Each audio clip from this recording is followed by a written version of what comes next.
Agora, o que seria essa medida de fé? O Stott coloca que essa medida de fé seria a... Eu até coloquei aqui, está em itálico, no final desse segundo tópico, dentro desse tópico. A primeira medida de fé seria a fé salvadora no Cristo crucificado. Ou seja, eu creio em Cristo. Eu tenho fé na crucificação dele, sei que ele ressuscitou dos mortos e me salvou. Tá, beleza. Então, ele é o único que torna capaz de que eu me veja de uma forma moderada. Ou seja, a minha medida de fé em Cristo faz com que eu olhe para ele e me veja de modo moderado. Tá dando para entender? Posso? E essa fala do Lucas, ela me lembra muito o fato de que Paulo não parece escrever à toa.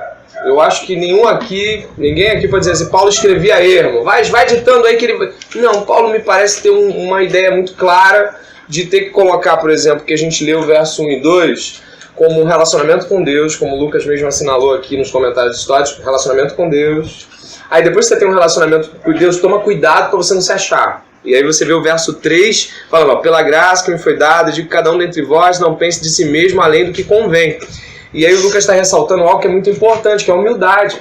Antes de nós, de fato, podermos nos relacionar com as pessoas, ou ao mesmo tempo em que nos relacionamos com as pessoas, a gente deve ter uma noção clara de que a graça é dada, e por ser dada não é meritória, por ser sem mérito eu sou humilde. Jesus já começa nas bem-aventuranças dizendo que bem-aventurados humildes. O cartão de visita de Jesus é a humildade. Né? Jesus nasce numa família humilde, Jesus cria-se num lugar humilde, Jesus se relaciona com gente humilde, Jesus depois ele escolhe apóstolos que são gente humilde. E tudo que Jesus vai fazendo lembra uma simplicidade que não é simplória, mas é uma simplicidade que não nos parece fazer sentido para um rei. Por isso que quando esse sacrifício é ofertado, verso 1 e 2, esse sacrifício vivo, esse sacrifício andante, ele é ofertado, a gente tem que ter cuidado, porque talvez se a gente de fato estiver vivendo essa vida real com Deus, tendo um relacionamento com Deus, a gente pode até se achar. Não me lembro uma vez, tinha um rapaz que estava disputando com outro quantas horas ele orava. Quantas horas você ora? Oro 2 horas. 2,5. Tô pagando o preço. Se ele já tá pagando o preço de novo, irmão. Então assim, que benção que ele tá orando 2,5 horas. Leonardo Ravenhill orava 9 horas, que uma vez eu li que tinha vezes que ele orava 9 horas. Eu falei assim, meu Deus do céu, o que ele fazia com o resto do tempo, né? Eu já ouvi dizer que Paul Yong-cho, antes dele sair de avião lá da Coreia do Norte, ele ora 10 horas para entrar no Japão, que ele fala que o Japão tem potestade. Se ele vier para Mesquita, então, vai passar uma vida lá, vai orar até entrar ali na Coreia, mas eu duvido que ele... Tô brincando, Daniel Lopes tá bravo também, Daniel Lopes tá bravo. Da Coreia, tá vendo a pegada? Então, assim, é importante ressaltar o traço da humildade. Se a gente não for humilde, a gente perde tudo. Irmãos, a pior coisa que tem é de fato se encontrar um cristão que ele conhece teologia, ele conhece vida, ele tem de fato... Você vê que ele tem Deus, mas ele não sei por que ele não cultiva a humildade. De alguma forma ele ainda não entendeu que esse negócio é um cartão de visita fantástico, além de ser caráter de Cristo.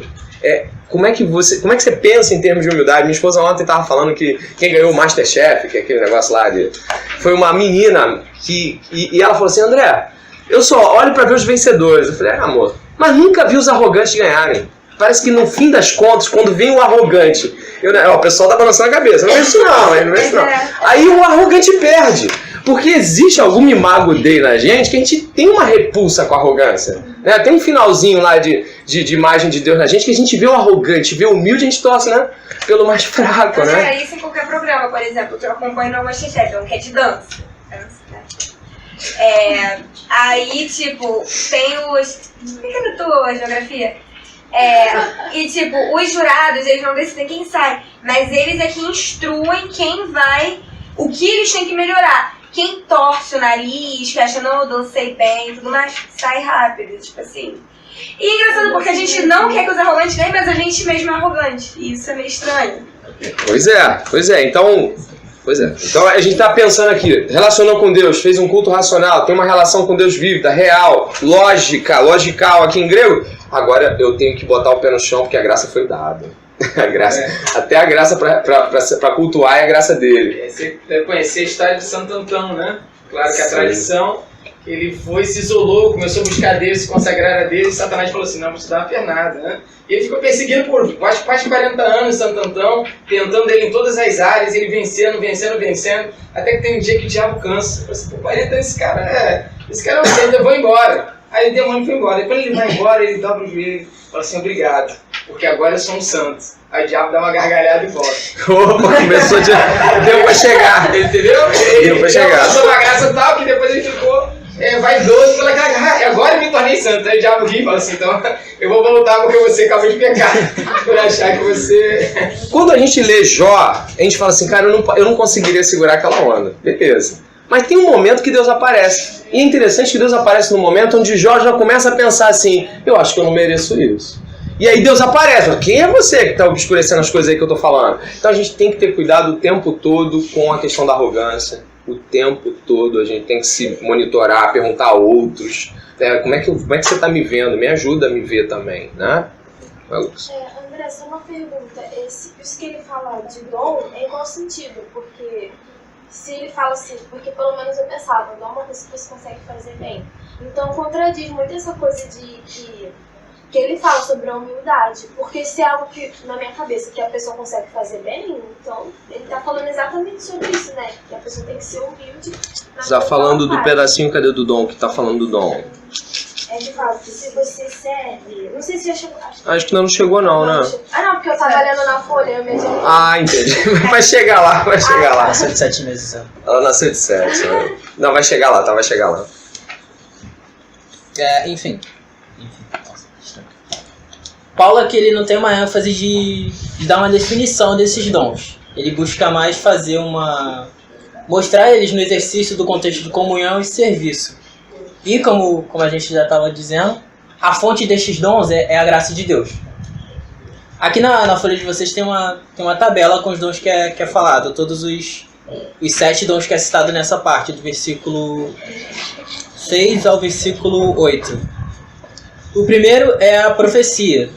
O dom de profecia seria você exercê-lo de maneira que não contradiga de maneira nenhuma com a fé cristã. Ou seja, se eu sou um profeta, um cara que exorta, que dá a palavra, dirige a palavra aos outros, eu não posso de forma alguma dizer algo que seja contradizente com o que é a fé cristã. Ministério, serviço, no grego a palavra é diaconia, seriam os serviços durante o culto, digamos assim. E seria exercido com dedicação.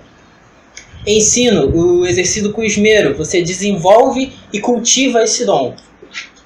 Exortação, também, exercer com dedicação.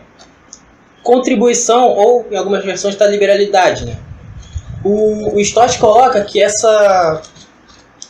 no grego essa palavra poderia significar sem ostentação, com humildade, com generosidade, de forma sincera. Ou seja, você não ia ajudar com essa liberalidade só para mostrar que você tem para ajudar, mas é uma ajuda sincera, é uma coisa que você faz de coração. Liderança, exercido com diligência e zelo.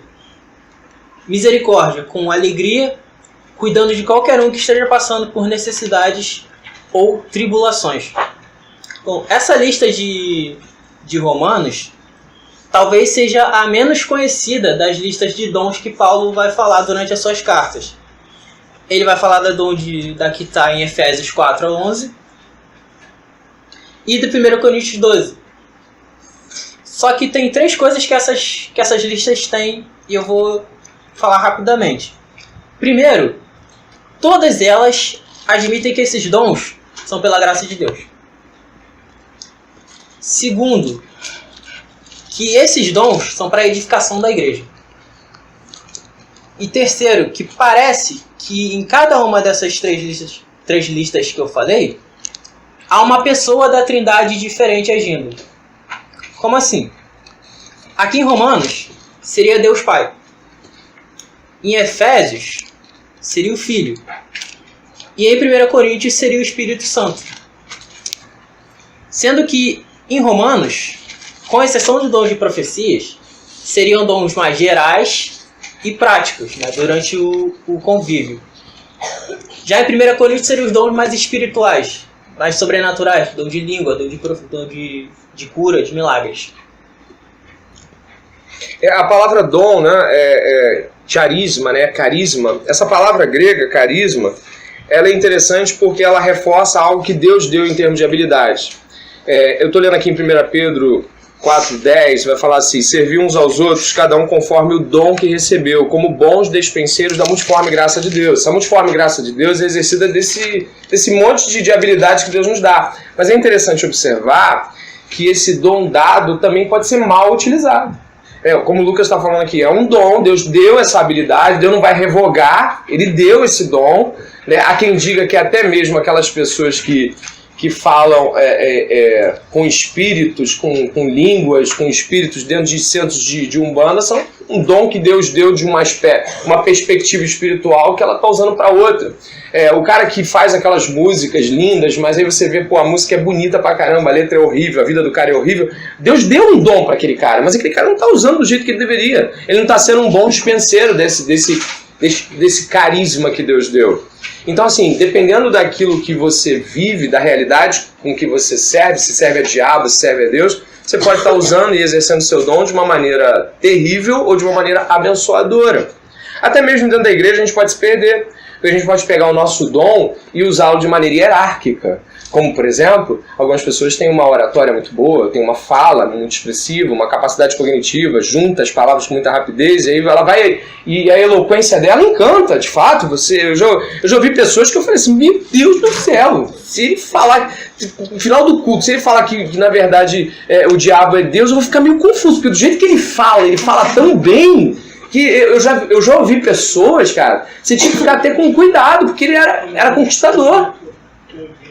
Foi um dom, é um dom, ele está falando dentro da igreja, mas a realidade do coração e as motivações estão sendo exercidas para Satanás, para o próprio orgulho, para o engano pessoal. Então, dependendo daquilo que você faz, você tem que ter muito cuidado, porque alguns dons aparecem e se realçam muito mais. Mas também tem que ter um outro cuidado, porque às vezes seu dom é um dom de serviço muito bonito, você acha que ele é um donzinho porcaria.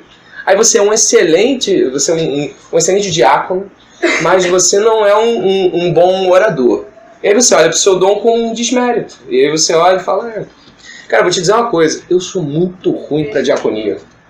Eu acho que uma igreja, ela cairia aos pedaços se eu fosse diácono dessa igreja.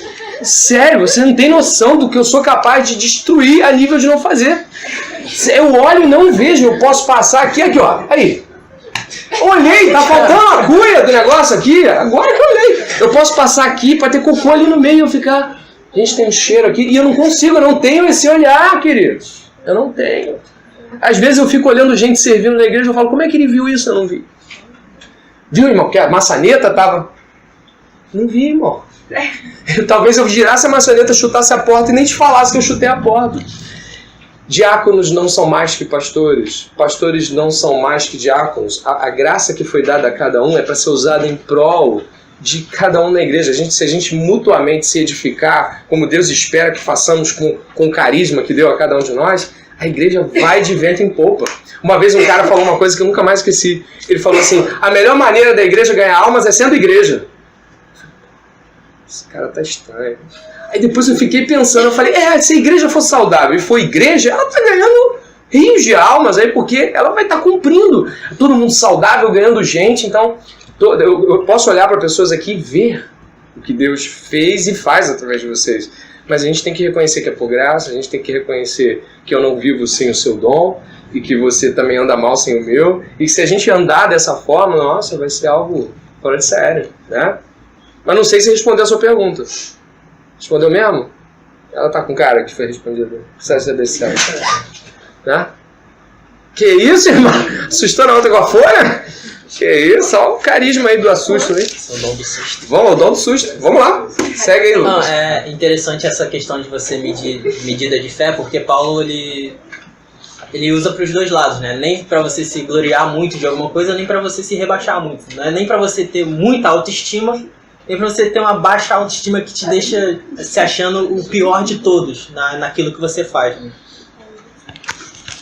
Passado essa questão, né, do relacionamento no pessoal no corpo, a gente vai para as virtudes de família, né? Eu só quero, se eu posso ressaltar algumas coisas aqui, só aí eu jogo para Pan, que repare que para cada dom existe um exercício, e esse exercício ele deve ser feito de uma forma. Me chama a atenção alguns aqui, como por exemplo, o que exorta, verso 8, o que exorta, faça com dedicação. Então assim, não basta exortar, você deve fazê-lo num layout divino, você deve fazer com uma pegada de Deus, não é assim, eu prego. Ah, você prega? Você lê um comentário bíblico, você estuda? Não, eu gosto de pregar. Que se você prega, esmere-se.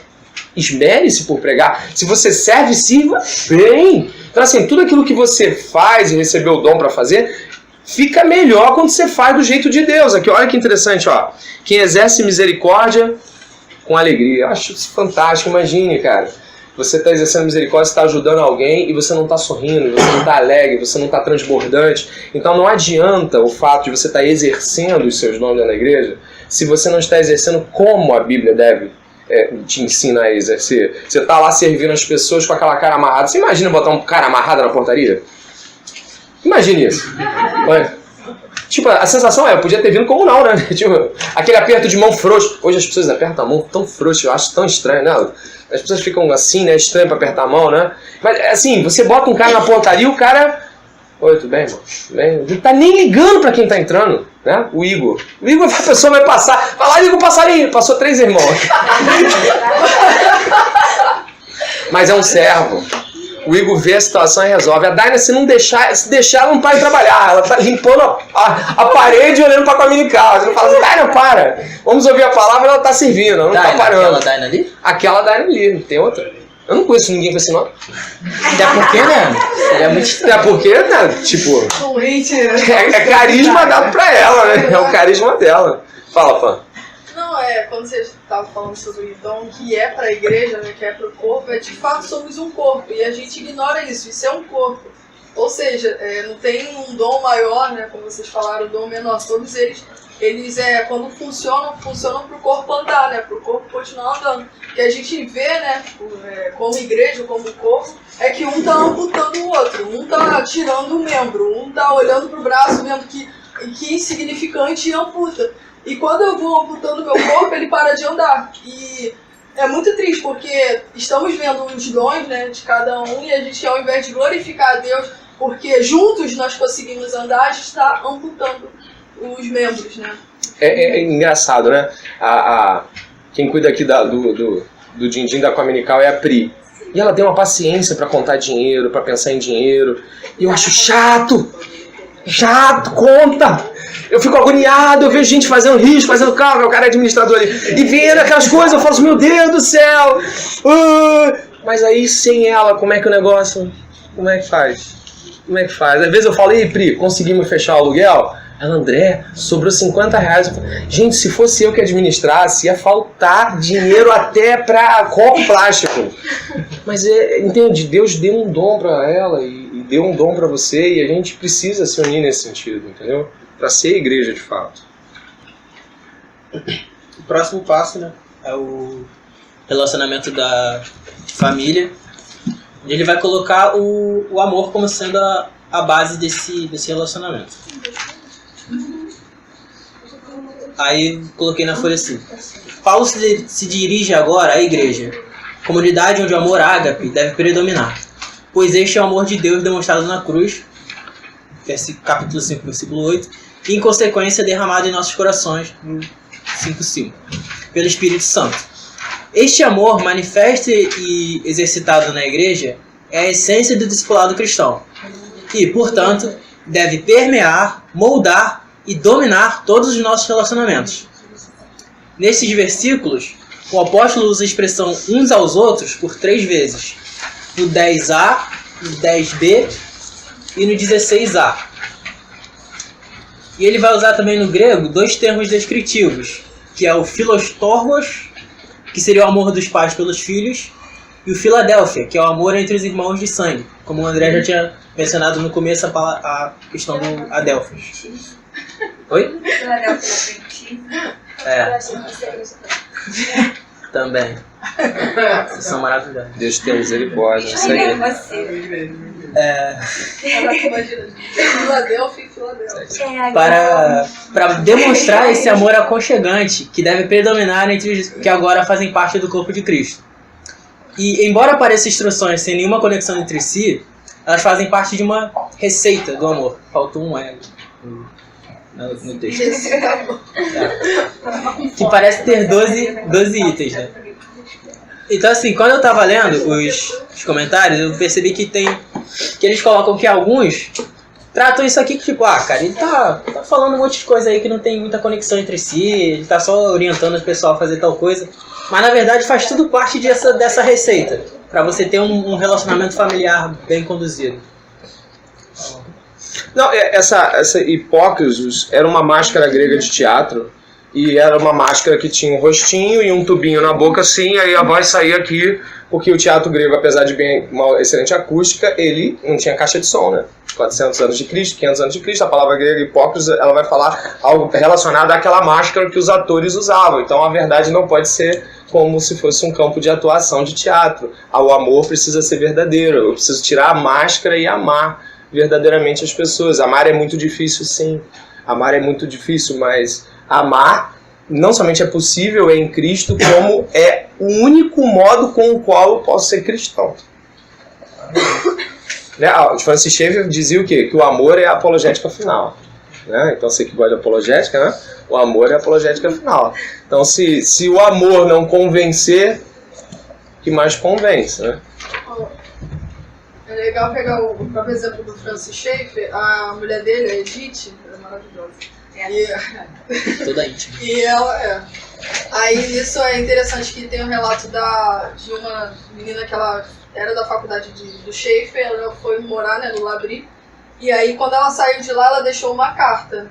Aí nessa carta estava escrito que sim, foram muitas tardes, né, em frente à lareira, ouvindo Schaeffer debater e falar, fazendo apologética da fé cristã, mas foi muitos dos abraços da Edith, do bolo dela feito à tarde, do abraço dela, do amor dela, que de fato mostrou e convenceu ela do amor de Cristo. Então foi o amor de Edith misturado assim com as falas de Schaeffer. Mas se não fosse o amor de Edith, abraçando ela e amando ela, ela não conheceria Cristo. Então é interessante, né, ver que se não fosse o amor da Edith naquele momento, ela não conheceria.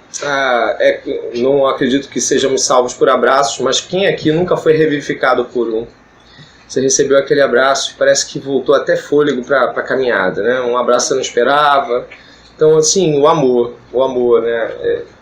Começa aí o verso 9, o amor seja sem hipocrisia. Pode seguir, Lucas.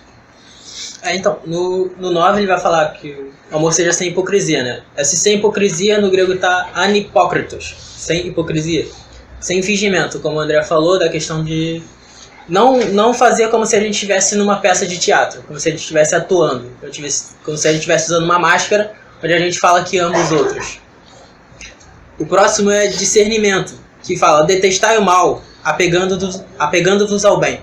Essa capacidade de você separar o mal do bem. Você detesta o primeiro, se apega ao segundo. No 10 ele vai falar sobre... E é um contraponto, porque olha só, eu até entendo que eu devo fazer o bem, eu sou cristão, mas aqui não resta muito espaço para o meio termo, não, nenhum. Você só se apega ao bem porque detestou o mal, né? Os dois senhores não podem ocupar o mesmo espaço. Se odiou, você detestou o mal, aí você já tem uma plataforma para também querer o bem. Os dois não podem estar reinantes, né? Não dá para fazer um e ter uma parte do outro, por exemplo. Isso. Tem que ser ou totalmente um ou totalmente outro. O terceiro é a afeição. O amai-vos cordialmente uns aos outros, com amor fraternal. É aquela questão que eu já tinha falado antes, o carinho que devemos ter ao tratar os irmãos. Aqui ele vai usar as duas palavras, o Philostorgos e o Philadelphia. O amor de pais, dos pais pelos filhos e entre os irmãos de sangue. E o preferindo-os em honra uns aos outros é muito significante, sabe por quê? Todos nós aqui, ao nos conhecermos só um pouquinho melhor, vamos ter motivos o suficiente para falar mal uns dos outros. Se a gente começar a caminhar junto, a gente vai ter motivo para falar mal, né? Olha lá, você viu ali, irmão? Caraca, ele tem o boimonte dele. Pois é, mas aqui há um caminho muito difícil. Caminho muito difícil, que é assim, a ninguém julgueis mais segundo a carne. Cara, é muito complicado, mas é o caminho de Deus. Eu tenho como falar mal de você, mas eu escolho falar o que é bom. Isso é muito difícil. É muito difícil. Até porque, acho que, sei lá, reclamar já está no automático. Então, preferir falar e honrar o nome de alguém ao falar mal do nome de alguém é um mandamento. Coisa difícil, mas é o que se pede, é o que se exige. Eu tenho o que dizer de você e eu tenho coisas boas e talvez muito na minha mente, muito mais coisas complicadas para falar de você. Aí eu escolho as boas. Tô começando a amar, né? Escolhi não difamar o nome de uma pessoa. Segue aí. É interessante que essa honra seria você honrar mais o seu irmão do que a você mesmo. Ao invés de você honrar a você honra o irmão. Como o Marcos acabou de fazer agora há pouco. A gente trouxe copo d'água aqui, a gente, valeu Marcos, aí, pô, foi o Diego. Então ele deu a honra pro Diego. É verdade. Ele não honrou a ele mesmo. Mesmo? Carioca, mano. Biscoito. Prefere o começo da frase do que o Uma mesmo. frase de alguém que eu não sei de quem é, mas que eu acho muito interessante é que esse amor cristão não é pensar menos de si mesmo, mas é pensar mais no outro. Eu acho É uma que é questão de... É Lewis. Vai pensar menos desse, né? Pensar menos desse. É isso mesmo, e daí pensar mais no outro. Boa. O próximo no 11. No zelo não sejais remissos, sede fervorosos de espírito, servindo ao Senhor. Aqui ele coloca o entusiasmo, essa atitude de dedicação à comunhão da igreja. Você estar zeloso, você estar entusiasmado, dedicado a ter essa comunhão. O 12. Regozijai-vos na esperança, sede pacientes na tribulação, na oração perseverante. Seria essa paciência, essa virtude pode ser demonstrada através das expectativas geradas pela esperança. E parece ter uma conexão interessante. Alegre-se, regozije, sintam prazer na esperança. Sejam pacientes, ou seja, suportem do modo correto na tribulação e na oração perseverante. Em geral, as três coisas são coisas que nós ignoramos. Nós ignoramos a esperança de Cristo e não tornamos ela um motivo de satisfação plena. Então a gente conhece Cristo, sabe que Ele nos salvou, sabe que vai ter o tempo vindouro, a glorificação, mas nós não passamos muito tempo pensando em termos de fomos salvos. Nossa, vamos nos alegrar essa tarde, a gente vai tomar ceia, às vezes tomar ceia parece que é um murmúrio, né? Então, não sei, então... Cara, a gente não se alegra na esperança. Aí vem a tribulação. O que a gente faz na tribulação? A gente dá um super valor a ela. Ao invés de a gente ser paciente e falar assim, cara, isso vai passar, nós valorizamos, nós reclamamos. E na oração, ele está falando, seja perseverante. Olha, ele só está exortando, ele só está aplicando um conceito de seja perseverante, porque acho que a consequência lógica imediata é sermos vacilantes. A gente começa a orar e para. A gente começa, não, eu estou no propósito, para. Então, assim, isso aqui é um contraponto a nós mesmos, enquanto... Quantos de nós paramos pela manhã para meditar sobre a salvação em Cristo Jesus? Quantos de nós passamos um tempo pensando assim, nossa, a obra da cruz, o sacrifício vicário de Cristo? Sabe, a gente não passa muito tempo pensando nisso. Então a gente não consegue se alegrar nisso. Muitos de nós temos dificuldade de contentamento porque não entendemos de fato o que nós temos. O precioso tesouro guardado em Cristo. Então a gente quer mais e o mais da gente nos consome. A gente fica o tempo todo querendo mais. E não é alma não, muitas vezes não é alma não. É querendo mais um mestrado, mais um doutorado, mais um dinheiro, mais um... E quero casar logo porque eu vi alguém casando, eu quero... Sabe, são coisas que em si mesmas não são pecado. Mas elas têm um problema muito sério. Elas nunca vão poder substituir, não devem substituir a esperança em Cristo.